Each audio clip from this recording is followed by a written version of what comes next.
Good morning students. हम आपको Planck quantum theory बता चुके हैं। उसमें हमने आपको energy of each quanta, energy of each photon, ये आपको कैलकुलेट करना बता दिया। आपके बुक में न्यूमेरिकल है जो मैं आपको ग्रुप में सेंड कर दूंगा, वो आप उनको सॉल्व कर लेना। आपको कल ही मैंने आपको हिंट दे दिया था, आपको रेडिएशन की फ्रीक्वेंसी दी गई और आपसे बोला जा रहा है calculate energy of each photon, each quanta. तो जब आपको फ्रीक्वेंसी दे तो आप फॉर्मूला लगाओगे E is equal to H V, H Planck constant. जब कुछ नहीं बोले तो आप m के सिस्टम में निकालिए h की वैल्यू जूल वाली 6.626 into 10 to the power minus 34 joule second और न्यू फ्रीक्वेंसी आपको देंगे। अगर आपको रेडिएशन की वेवलेंथ दे दे तो आप फॉर्मूला लगाइए E is equal to H over lambda. Then इसके बाद आपके कुछ क्वेश्चन और दे रखे हैं, वो भी आपको बता देंगे। Calculate number of quanta in 1 joule energy, 1 joule energy of radiation whose wavelength is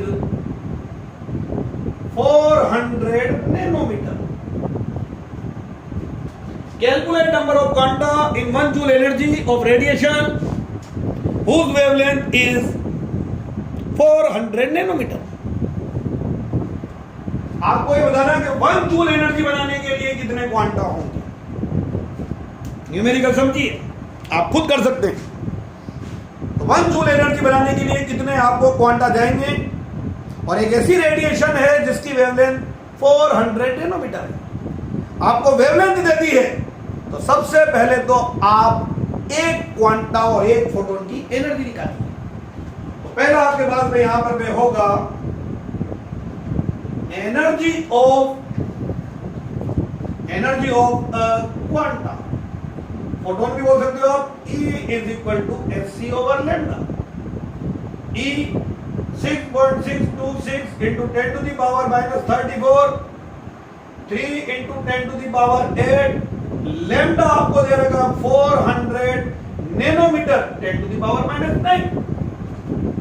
nano means होता है 10 टू द पावर माइनस 9। आप सोल्व कीजिए इनको तो E इज इक्वल टू, पहले पावर सोल्व कर लेते हैं।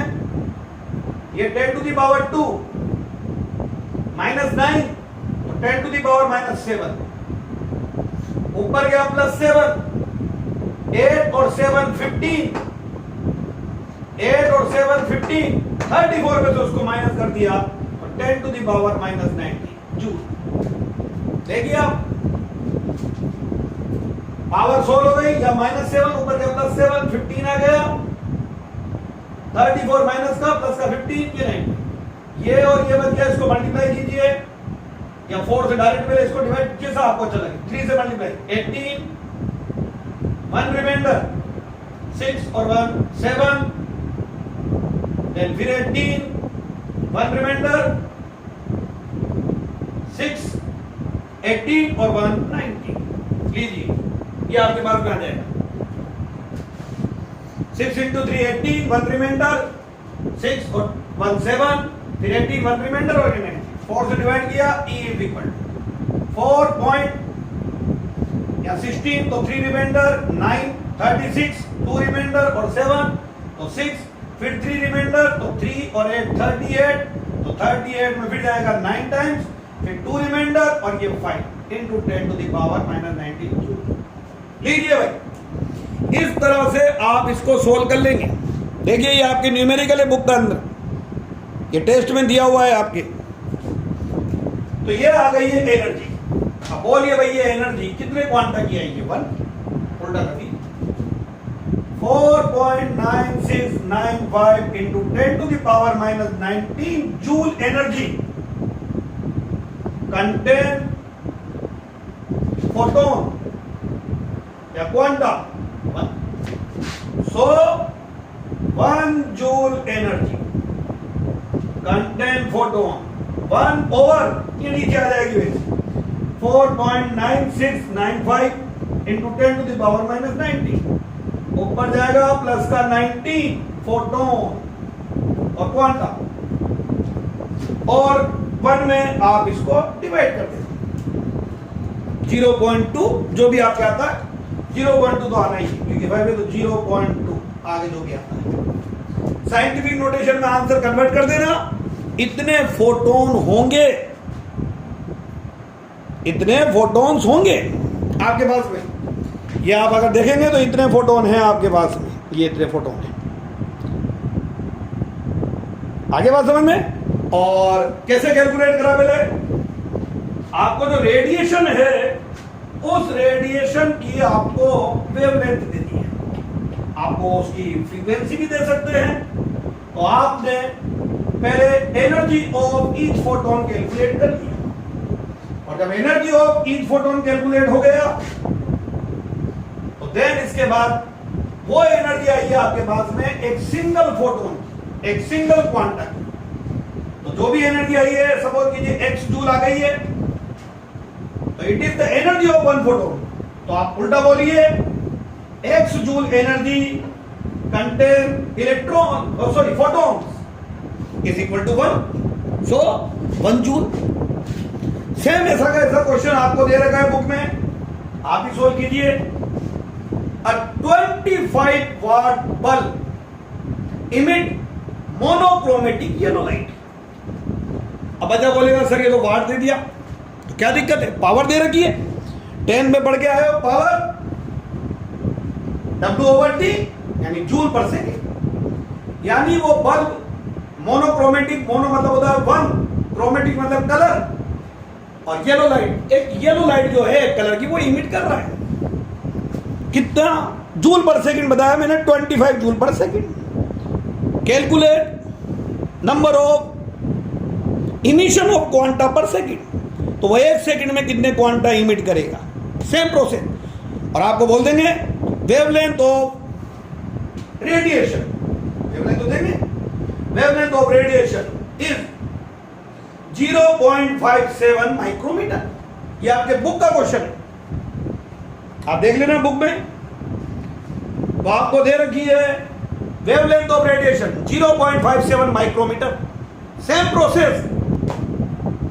आप पहले निकालेंगे energy of a photon E is equal to SC over lambda E is equal to SC over lambda H आपको पता है C आपको पता है लेमडा आपको दिया है 0.57 micrometer micro 10 to the power minus 6 जैसे अभी नैनो मैंने बताया 10 to the power minus 9 micro 10 to the power minus 6 ऐसे आप एनर्जी निकाल लेंगे एक फोटोन की अब बल्ब इमिट कर रहा है 25 जूल इन 1 सेकेंड तो उसमें कितने क्वांटा होंगे calculate rate of emission of quanta in 1 second तो आप वही बताओगे जो भी आई एनर्जी 1 जूल उसमें नंबर ऑफ फोटोन है 1 तो 25 जूल में कितने 100 वाट का बल्ब है तो 100 जूल पर सेकेंड इस तरह से आप ये क्वेश्चन कर लें तो रदरफोर्ड की ड्रॉबैक हो गई और उसी के 2 कंटेम्परेरी साइंटिस्ट आए दोनों हमने आपको बता दिए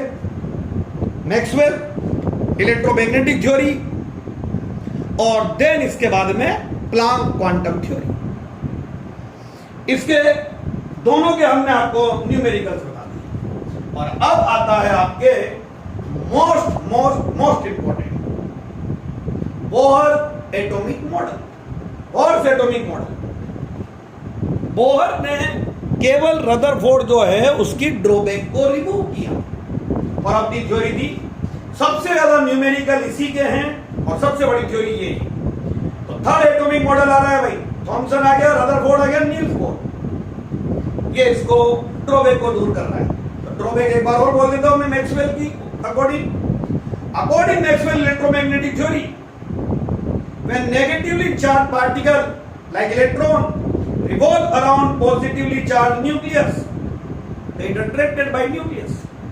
So electron losses its energy, और losses energy तो उसकी velocity decrease होगी, and path of electron will become smaller, and ultimately electron fall into the nucleus. But this does not happen. पर ऐसा कभी नहीं होता, इलेक्ट्रॉन कभी भी एटम में नहीं गिरता।